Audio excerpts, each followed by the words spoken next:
Huli kamang rumble ng dalawang grupo ng kabataang lalaki sa isang bar sa Coronadal, South Cotabato. Kahit may umaawat na, sige pa rin sila sa habulan at suntukan. Na-corner pa nga ang isa sa mga sangkot at binugbog ng nakaalitang grupo. Natigil ang pisikalan ng pumagitna ang isang bouncer. Umalis agad ang mga nag-aaway na lalaki sa lugar at hindi natukoy ang dahilan ng gulo.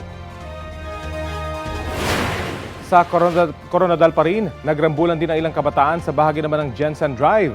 Mga lasing din umano sila. Nagugat daw ang hindi nila pagkakaintindihan dahil umano sa isang babae. Wala namang lubang nasaktan sa insidente pero nasira ang ilang mesa at upuan sa kalapit na tindahan. Sugatan ang isang nagtitinda ng taho at kanyang misis na sakay ng pedicab matapos mabangga ng isang rider sa Las Piñas City. Ang rider mabilis daw ang patakbo. Balitang hatid ni Bea Pinlac. Nakaluhod sa gitna ng kalsada ang magtataho na ito at nagkalat sa kalsada ang kanyang paninda. Ang misis niya nakabulagta sa tabi ng wasak nilang pedicab. Nasalpok ng isang motorsiklo ang pedicab na sinasakyan nila sa C5 Extension Corner Gatchalian Drive sa Las Piñas kahapon ng madaling araw.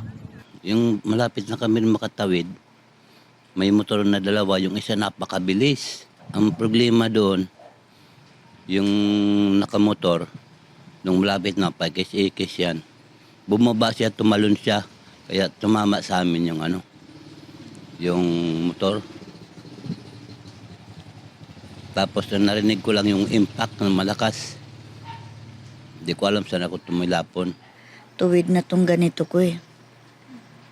Hindi ko na hanggang sa nawala na ako ng malay. Binigyan ng paunang lunas ang mga biktima bago dinala sa ospital. Ayon sa barangay na rumisponde sa insidente, matuli ng pagmamaneho ng 19 anyos na rider na nakabunggo sa mag-asawa. Nabangga po siya ng isang rider. Yung tatlo po silang nagkakarirahan. Yung mga rider po dyan sa C5. O doon sa, sa crossing po, doon po sila inabot nung napakabilis na rider po. Hindi lang tumumba, tumilapon po talaga.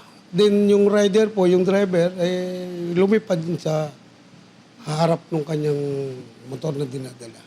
Ayon naman sa pahayag ng rider sa mga biktima, Grabe. Antok pala siya kasi nagtatrabaho sa milk teahan. Antok, sinabihan daw ng mama niya na huwag mo nang umalis, mag-drive kasi antok, tigas daw ng ulo. nagkasundo na raw sa harap ng mga otoridad ang mga biktima at rider na babayaran niya ang pagpapagamot at ang nawalang kita ng mag-asawa. Hindi na nagsampa ng reklamo ang mga biktima laban sa rider. Meron po sila ng agreement na kondisyonis na ipagagamot na lang siya. Lahat ng gastusin, gagastusan ng rider. Yung araw nung magtataho, ibabayaran nila. Yun po yung agreement nila. Sinusubukan pa namin kunan ng pahayag ang rider at ang Las Piñas Vehicle Traffic Investigation Unit. Bea Pinlac, nagbabalita para sa GMA Integrated News.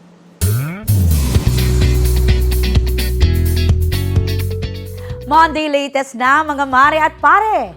May health update si Chris Aquino. Sa kanyang Instagram account, nag-share si Chris na kinailangang palitan ang kanyang peripherally inserted central catheter o PICC line. Isa itong tubo na nakakonekta sa malaking ugat malapit sa puso at doon ipinapadaloy ang gamot. Ginawa yan ng kanyang doktor sa isang ospital sa Makati City. Nagkaroon pa nga si Chris ng allergic reaction o lupus butterfly rash dahil sa oxygen mask. Sabi ni Chris, kasabay ng pagdami ng kanyang diagnosed autoimmune diseases, ay lumaki rin ang medical team na nakatutok at nag-aalaga sa kanya. Mahirap man daw pero unti-unti rin niyang ipinauubaya sa Diyos ang kanyang kondisyon. Sabi ni Chris, bumabalik na ang kanyang appetite. Taos puso niyang pinasalamatan ang patuloy na nagre-regalo sa kanya ng pagkain. Sa ngayon, umakyat na sa 88 pounds ang body weight ni Chris at isa raw itong malaking tagumpay dahil tinutulungan daw ng Diyos ang tumutulong sa kanilang sarili.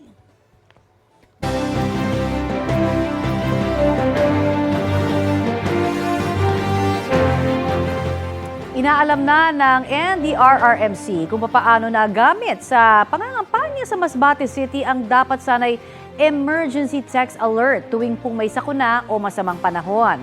Balitang hatid ni Jonathan Andal. Nagulat si Christian at kanyang mga katrabaho nang matanggap ang emergency alert na ito noong April 3 sa Masbate City. Akala raw nila may kung anong kalamidad na. Bigla kami na rattle for a while kasi kakatapos lang ng lindol sa Thailand and Myanmar. Yun pala, ikinakampanya lang ang tumatakbo roong governor, vice governor, congresswoman at mayor. Ipinost daw niya ito sa social media para sa public awareness. May mga nagduda na baka edited nila ang mga screenshot. Nang tingnan ang emergency alert history, naroon ang mga alert ng pangangampanya. Formal daw na magrereklamo sa COMELEC si Christian para raw matukoy at mapanagot ang mga gumagamit ng emergency alert system sa pangangampanya. Grabe din sir yung fear ko sa sarili ko kasi very risk siya. For me, baka eto na yung time na tumindig talaga na alam mo yung tama. I know naman na tama yung pinaglalaban ko. Kinundina ng COMELEC ang paggamit ng message alert at inireport na nila ito sa NTC o National Telecommunications Commission at DICT o Department of Information and Communications Technology. Yan po ay violation po hindi ng COMELEC law or election law pero violation ng ibang batas lalo na po yung ating telecommunication law. Kaya lang, siyempre madali namang i-deny, sasabihin hindi sila. Dahil sasabihin baka yung mga kalaban nila ang gumagawa po niyan. Sinusubukan ng GMA Integrated News na makuha ang panig ng 4 na kandidato na ikinakampanya sa naturang emergency alert. Ang NDRRMC hindi rin ito nagustuhan. Pinaiimbestigahan na nila kung paanong nakapag-broadcast ng emergency alert doon nang wala nilang permiso. Hindi yan galing sa NDRRMC at hindi rin po yan galing sa mga telcos natin. Hopefully matulungan kami ng NTC upang matrace natin sino po ang gumawa niyan at paano ginawa yan. Marami pong maaaring maging paglabag sa batas yan. Unang-una po, impersonation po yan.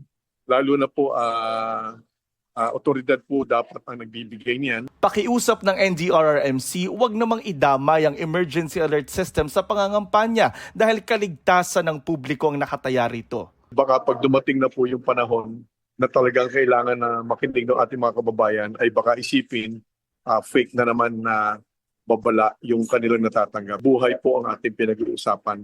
Pag-uusap po yun. Wala pang opisyal na pahayag rito ang NTC at DICT. Jonathan Nandal, nagbabalita para sa GMA Integrated News.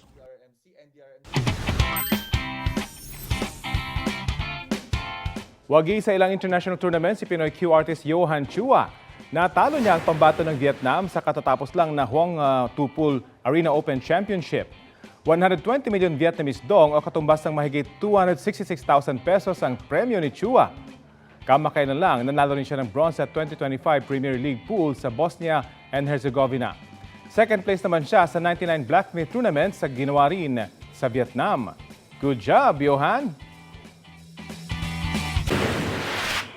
Kuha yan sa Malabon noong Biyernes. Pumasok ang mga lalaki sa isang compound sa Barangay Maysilo nang biglang may nambato at nagkagulo. 2 lalaki ang hinabol at paulit-ulit na hinampas ng 2 iba pa hanggang sa mga corner sa gate ng compound. Ang iba naman, nagsusuntukan hanggang palabas sa eskinita. Umalis ang 2 nangahampas. Iniwan nila ang 2 lalaki na bugbog sarado at may mga saksak pa sa katawan. Isa sa kanila ang dead on arrival sa ospital, habang nagpapagaling ang isa pang biktima. Ayon sa Malabon Police, pangalawang gulo ang nakuha na ng CCTV. Unang nagkagulo ang mga kaanak ng suspect at mga biktima na kalaunan ay nagkaayos sa barangay. Nagtungo raw ang mga biktima sa mga nakaaway at iyon ang naging mitya ng panibagong gulo. Naaresto na ang mga suspect na mahaharap sa reklamong murder. Hindi sila nagbigay ng pahayag.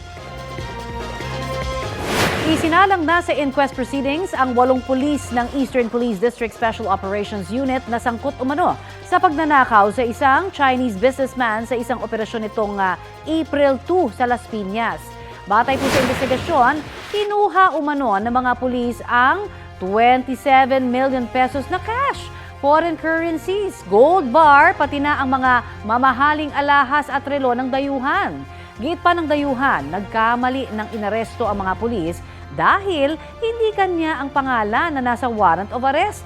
Kasama naman sa na-relieve sa pwesto ang mga hepe o ang hepe ng District Special Operations Unit. Administratively relieved din si EPD District Director Police Brigadier General Villamor Tuliao at lahat ng pulis sa Eastern Police District Special Operations Unit. Bukod sa robbery, unlawful arrest, illegal detention at kidnapping ang kakaharapin ng mga sangkot na pulis. Hindi sila nagpaunlak ng panayam. Ito ang GMA Regional TV News. Balita sa Visayas at Mindanao mula sa GMA Regional TV. Naalarma ang mga tauhan ng isang dental clinic sa Bacolod City dahil sa isang lalaki. Cecil, anong ginawa ng lalaki? Rafi, pwersahan kasing pinasok ng lalaki ang klinika para manlimos. Ayon sa isang staff, binigyan nila ng tinapay ang lalaki pero hindi niya tinanggap. Nagpumilit daw ang lalaki na pumasok sa treatment room kahit pinagsabihan na ng gwardya. Dala ang isang puting sobre, ilang beses daw nang hingi ng pera ang lalaki. Hindi na nila inireport sa pulisya ang insidente. Pero ayon sa Anti-Mendicancy Task Force ng Bacolod City, marami silang natanggap na report tungkol sa pursahang panlilimos ng lalaki na kung minsan ay may dala pa raw na balisong at nagbabanta sa mga hindi nagbibigay. Hinahanap na ng pulisya ang lalaki para maiuwi sa kanyang pinagmulan. Sugatan ng isang lalaki dito sa Cebu City matapos saksakin sa batok ng kanyang anak gamit ang screwdriver. Batay sa investigasyon ng pulisya, nagalit ang anak sa ama matapos mapagsabihan ng pagbantaan ng sospek ang kanyang sariling ina. Pinangaralan kasi ng ina ang anak dahil sa kanyang pagkakalulong sa iligal na droga. Agad namang nahuli ang 22 anyos na lalaki na aminadong gumagamit ng iligal na droga. Wala rin daw siyang pinagsisisihan sa nangyari. Nahaharap siya sa reklamong attempted parricide. Hindi na nagbigay ng pahayag ang kanyang ama at ina.